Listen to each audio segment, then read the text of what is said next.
급속도로 이제 발전하면서 1000명까지 넘어간 거죠. 그리고 이제 이 1645명의 전 재산을 모두 합치게 되면 6조 4천억 달러, 6천조 가량 된다고요. 우리나라 GDP가 몇 조인지 아세요? 우리나라 GDP 한 해 GDP 딱 1000조거든요. 1000조 4천억 정도 되거든요.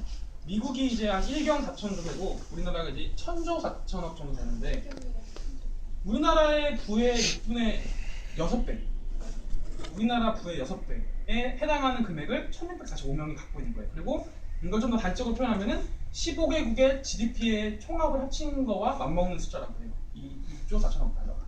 그러니까 전 세계 300여 개의 국가가 있으면 그 중에 이제 하위 15개국의 GDP를 모두 합쳤을 때 6조 4천억 정도 된다고. 그러니까 1645명이 어마어마한 부를 갖고 있는 거죠. 그러니까 20대 80, 이제 더 나아가서 1대 99의 비율이 정말 이제 가시화가 되는 것 같아요. 그래서 좀 웃긴 말로 이제 억만장자가 얼마나 돈이 많으냐 좀 계산하기 위해서 현재 전 세계 1위보다 빌 게이츠의 재산 82조 6천억을 환산해봤어요. 그러니까 이 빌 게이츠가 재산을 다 쓰려면은 위에 두 개가 빌 게이츠가 다 쓰려면 우리나라 국민한테 52만 개씩의 신라면을 줘야지만 이제 이 재산을 다 쓸 수 있다고 해요. 그리고 이 개인이 이 돈을 다 쓰게 됐을 경우에 스타벅스 커피를 105억 4천억 44만 잔을 마셔야지만 이제 이 82조를 다 쓸 수 있다고 해요. 그리고 한 개인이 이 82조를 벌려면 대기업에서 153만 3,300시간을 노동해야지 이 재산을 벌 수 있고 로또의 1등이 23만 3천 번이 연속으로 당첨이 돼야지만 그러니까 이거 두 수치는 다 평균 수치거든요. 평균 수치인데 이렇게 해야지 이제 이 82조 6천억 원을 벌 수 있다고 해요. 그러니까 어마어마한 숫자. 그래서 제가 PK캐스트인가 거기서 봤는데 이제 빌 게이츠가 길을 가다가 100달러짜리 종이 지폐를 딱 보고서 이걸 줄까 말까 고민하는 그거에 대해서 과학적인 수치적으로 계산했는데 결론은 안 주어요. 왜냐면은 그걸 줍는데 걸리는 시간이 한 15초 정도 걸린다고 하거든요. 근데 빌 게이츠가 버는 돈이 15초에 100달러 가치가 훨씬 더 많이. 그러니까 15초에 1초 만에 한 10만 원 번다고 하더라고요. 1초에 10만 원인가? 정확한 수치는 모르겠는데 어쨌든 이 100달러, 그러니까 이 100달러를 줍기도 아까워요. 이 사람은 시간이. 지나가다가 100달러 배면했다. 이거 줄까 말까 고민하는 시간조차도 아깝고 이걸 주려고 행동에 옮기는 것조차도 아깝다고 해요. 그러니까 어마어마한 부를 갖고 있는 사람입니다. 엄청난 것 같아요. 그래서 근데 그 다음에 나온 게 이제 조만장자라는 이제 트렌드가 이제 점점 가시화가 되고 있어요. 아직 우리 지구상에는 이제 조만장자라는 수치 자체를 갖고 있는 사람은 없어요. 근데 조만장자라고 하면 일단 1조에 달하는 부의 소유자를 1경에 달하는 부의 소유자를 지칭하는 단어인데 이게 최초로 사용된 시기가 이제 2013년에 세계 부 보고서라는 거를 스위스 금융그룹 시티그룹에서 한번 처음으로 사용했다고 해요. 그래서 이제 2013년 이후 60년 안에 이제 11명의 조만장자가 나올 것이라고 보고서에서 예상을 했어요. 근데 이 조만장자가 나오기 위한 제반사항, 그러니까 필요사항으로 갖춰져야 되는 사항들이 세계성, 그러니까 글로벌화죠. 그리고 급속한 확장성. 이 확장성이라는 거 하는 것은 어떠한 이제 조만장자가 일어나기 위한 산업 분야에서의 확장성, 그리고 광범위한 대중적 수요. 여기서 광범위한 대중적 수요는 아마 전 세계의 인구가 되겠죠. 전 세계의 인구를 충족시킬 수 있을 만한 수요, 그리고 전 세계의 배송. 한국에 있는 물품이 반대편에 있는 뭐 브라질에 넘어갈 때 그 빠른 배송력과 이제 파급력, 이러한 여러 가지 제반 사항들이 조만장자가 나올 수 있을 만한 제반 사항이 된다고 해요. 그리고 이제 억만장자 이후로 조만장자가 나올 수 있을 만한 환경은 어느 정도 이제 그러니까 기초 단계, 초반 단계 정도는 이제 마련됐다고 해요. 그래서 지금까지 백만장자와 억만장자와 조만장자가 나왔던 핵심 산업을 조금 비교를 해보면 백만장자가 나올 수 있었던 핵심 산업군은 일단 담배예요. 최초로 담배 산업을 통해서 백만장자가 나온 거고 이제 넘어가서 억만장자가 나온 산업군을 보면 최초로 석유 산업의 록펠러시를 필두로 이제 억만장자가 나타나고 그 이후로 이제 금융산업과 IT 산업을 통해서 억만장자의 수가 기하 급수적으로 늘어난 거예요. 그러니까 금융산업을 필두로 하는 것은 이제 미국의 월가인 거죠. 미국의 월가를 필두로 하는 거는 이제 또 유대는 넘어가는 거고 유대의 가문 중에서 이건 뭐 금융에 대해서 조금 공부하신 분들이나 조금 아는 분들은 이제 대표적인 가문이 그러니까 대표적인 유대인 가문이 금융 업계를 조금 장악했다고 해요. 그러니까 그 대표적인 가문이 로스차일드 가문과 그리고 이제 금융 산업은 아닌데 석유 산업계 유대인이죠 록펠러. 이 두 유대인이 이제 미국의 석유와 금융 산업을 좌지우지한다라고는 그러니까 이게 뭐 설이기도 해요. 그러니까 사실적인 사실, 그러니까 사실에 기반, 그러니까 사실에 기초한 팩트는 아니지만, 그러니까 사실은 아니지만, 좀 그런 설이 있다. 뭐 그런 정도고요. IT는 뭐 여러분 다 아시다시피 페이스북, 빌 게이츠, 마이크로소프트, 아마존, 뭐 여러 개 기업이 될 수 있겠죠. 그런 산업군에서 엉망진창 나왔고, 그렇다면 이제 좀 조만장자가 나올 수 있을 만한 산업군은 어디가 나오느냐 이게 조금 궁금한데, 그러니까 이 모든 PPT의 자료의 기반이 이제 페이스북에서 제가 봤던 조만장자가 나올 수 있는 산업 유력 18개 산업군인데 그거에 발전해서 그러니까 그거에 기반으로 해서 조사해서 나온 건데 그렇다면 조만장자가 이제 어떤 산업군에서 나올 것인가 이걸 예상한 곳이 있어요. 그게 바로 이제 미국 미래학자 토마스 프레이 다빈치 연구소 소장인데 이 사람이 이제 18개의 산업군을 제시를 했어요. 여기 보이는 게 이제 18개의 산업군인데 하나씩 보시면 조금 익숙한 것도 있고, 그러니까 예를 들어서 암호화된 화폐, 이건 비트코인, 여러분 다 아실 거예요. 비트코인이 필두로 이제 좀 익숙한 것도 있는데, 전 여기서 좀 처음 봤던 게 중력 조절, 시간 조절, 순간 대체, 기상 조절 이런 건 저는 처음 봤거든요. 그러니까 노화 지연 같은 경우도 이제 사람들이 의학 기술 발전하면서 이제 좀 더 오래 살고자 하는 욕망 때문에 이 노화 지연 산업이 발전할 거는 알고 있습니다. 이걸 통해서 또 실버 산업이 발전하고 있는 거잖아요. 근데 좀 그리고 또 사물 인터넷, IoT 이건 뭐 워낙 이제 한 유행한 지가 뭐 수년 됐죠. 이런 거는. 근데 좀 신기했던 건 이제 시간 조절, 중력 조절, 즉석 수면, 기상 조절. 대단한 거죠. 그러니까 즉석 수면도 있고 즉석 학습도 있어요. 즉석 학습도 있는데, 그러니까 즉석 학습 같은 경우는 제가 정확하게 기억하는 건지 모르겠는데 하나의 알약을 먹으면은 그 해당 국가의 언어를 다 이해할 수 있게 해요. 알약이었는지 뭔지 모르겠는데, 그러니까 모든 지식을 하나의 단일한 알약이 집약해가지고 그걸 먹으면 이제 습득이 된다는 뭐 즉석 학습 그런 게 있다고 해요. 그러니까 이게 이제 조만간도 나올 수 있는 산업분야라고 하는 거죠. 그리고 여러 개가 있는데 조금 제가 이 18개의 산업군을 조금 보니까 비교해 보니까 조금 이제 하나의 군이 조금 다양하게 포진되어 있는데, 그러니까 하나의 군이라고 하는 게 로봇. 이 로봇 산업이 조금 많이 다양하게 분포가 되어 있죠. 인간 복제 3D 장기, 개인용 떼로봇, 로봇 도우미. 그러니까 떼로봇이라는 것은 이제 뭐라고 해야 되나? 그러니까 이 떼가 그 떼예요. 엄청나게 많은 숫자의 로봇은 소형 로봇. 소형 로봇인데 이게 뭐 농업에도 사용될 수 있는 로봇이 될 수도 있고, 떼로봇이 되게 다수의 로봇을 산업군에 적용시켜서 사용한다는 그런 산업인가 봐요. 나도 자세히는 잘 모르겠는데. 그러니까 보면은 좀 로봇에 관련된 게 인간 복제, 개인용 떼로봇, 로봇 도우미, 3D 원격 아바타, 인공지능, 드론 서비스, IoT, 사물 인터넷. 그러니까 여기 한 3분의 1 정도가 되는 산업군이 이제 로봇에 관련된 것 같아요.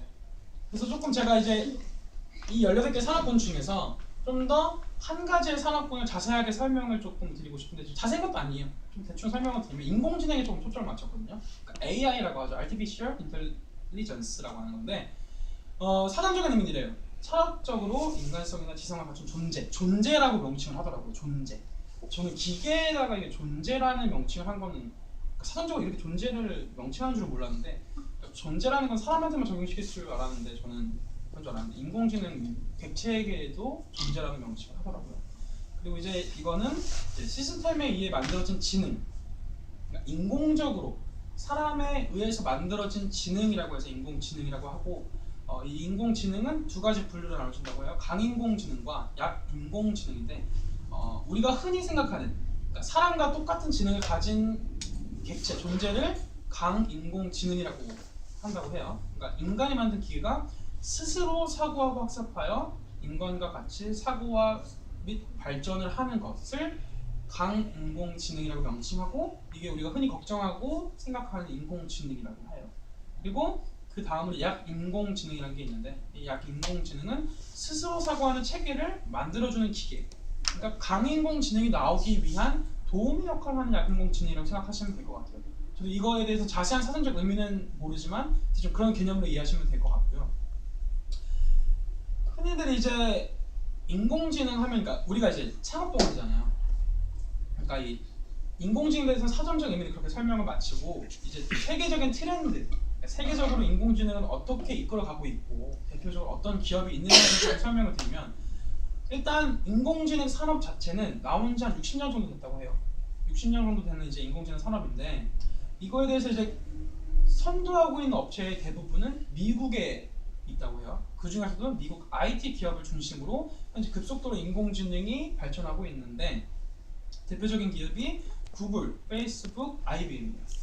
근데 이제 구글은 유튜브에서 인공지능의 조금 가시화된 성과를 나타냈는데 그게 유튜브에 인공지능이 있는데 그 인공지능이 1000만 개 이상의 동영상에서 스스로 학습해서 그러니까 고양이라는 그 단어와 고양이가 나타내는 그 객체 자체를 스스로 공부해서 그 결과로 아 이게 고양이구나 라고 인식할 수 있다고 해요. 구글의 유튜브의 인공지능 자체는.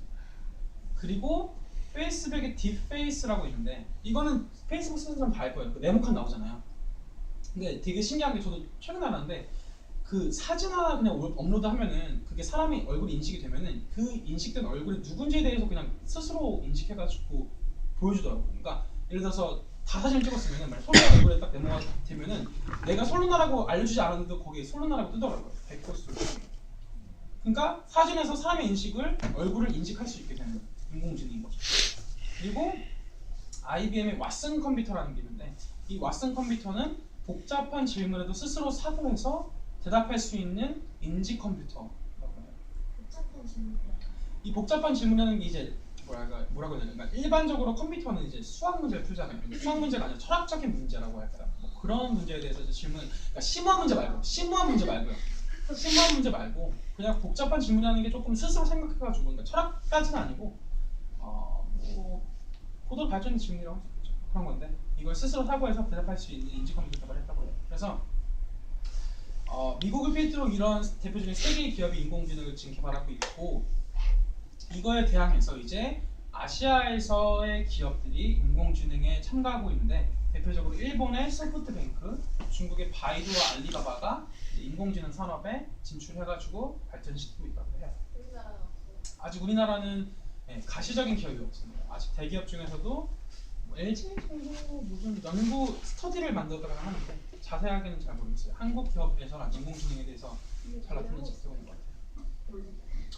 그래서 좀 스타트업 투자 동향으로 봤을 때는 그러니까 인공지능이라는 개념이 나오고 이게 이제 발전해왔는데 지금까지는 이제 과학적인 논의와 연구까지 있었는데 그러니까 실질적으로 이제 산업군으로 적용시켜서 투자 발전해온 경우는 좀 드물었다고 해요. 그래서 그걸 나타내는 지표 중에 하나가 이제 스타트업 투자 중에서 인공지능에 투자한 투자 종류와 개수가 이제 2개 기업 정도 2010년까지만 해도 인공지능 관련된 스타트업에 투자한 거는 2개밖에 없다고 해요. 근데 이제 2014년에 들어서면서 4년 만에 8배 성장했죠. 16개의 기업이 이제 인공지능을 통해서 스타트업으로부터 앞에 VC나 그런 곳으로 투자를 받았다는 거예요.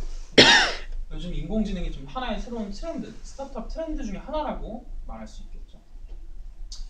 그래서 이제 이게 마지막 페이지거든요. 그러니까 인공지능에 대해서 이제 여러 가지 시각이 있잖아요. 그러니까 부정적인 견해가 있을 수 있고 긍정적인 견해가 있을 수 있는데 최근에 스티븐 호킹이 조금 쇼킹한 말을 했죠. 이 사람 그러니까 이 사람은 인공지능에 관련된 사람은 아닌데 이제 수십 년 안에 인공지능이 인류 지능을 뛰어넘는다. 그때는 이제 인류에 크나큰 재앙이 닥쳐오게 될 것이다 라는 스티븐 호킹의 논평이 하나 있었죠.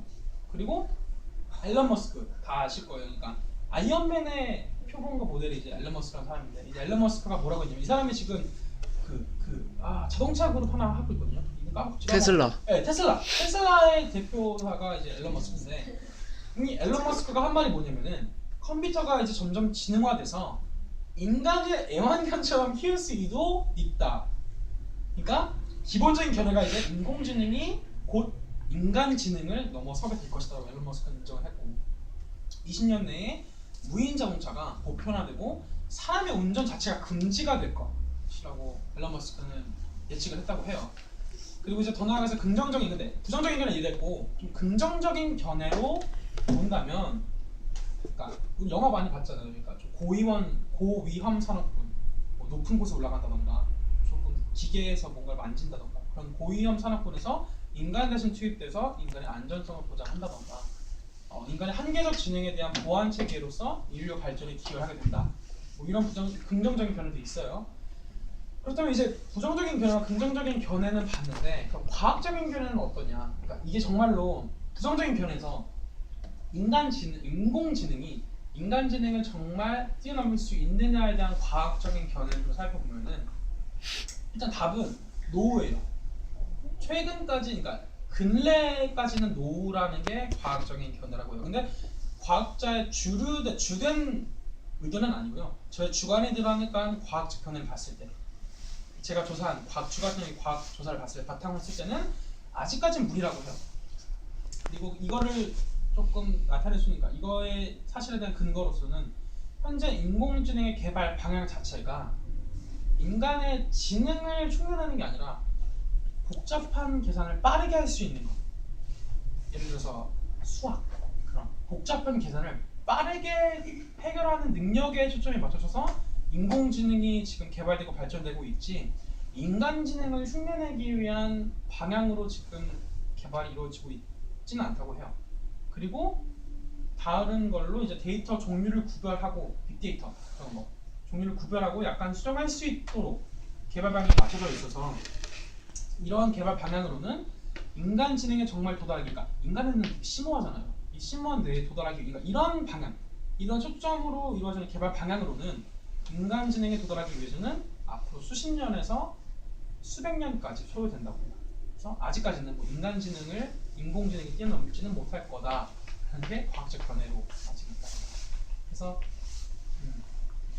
진짜 올까요? 막 진짜로 컴퓨터 막 기계가 막 인간을 지배하고 막 그런 세대가 올지는 모르겠지만 네, 우리 세대 안 왔으면 좋겠네요. 우리 세대는 안 왔으면 좋겠어요 정말. 근데 되게 보면서 되게 신기했어요. 그래서 여기까지고요. 좀 궁금하거나 그런 거 있어요? 내가 답해줬으면 모르겠지만 궁금하거나 뭐 같이 얘기해봤으면 좋겠다 이거에 대해서. 그런 거 있어요?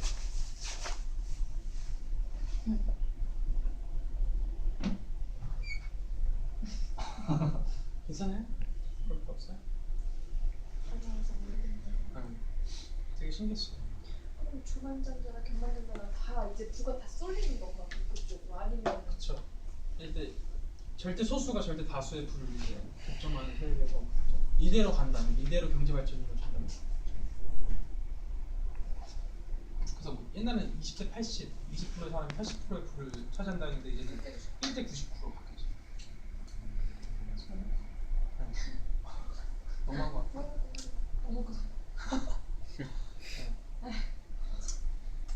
네, 앞으로 마칠게요.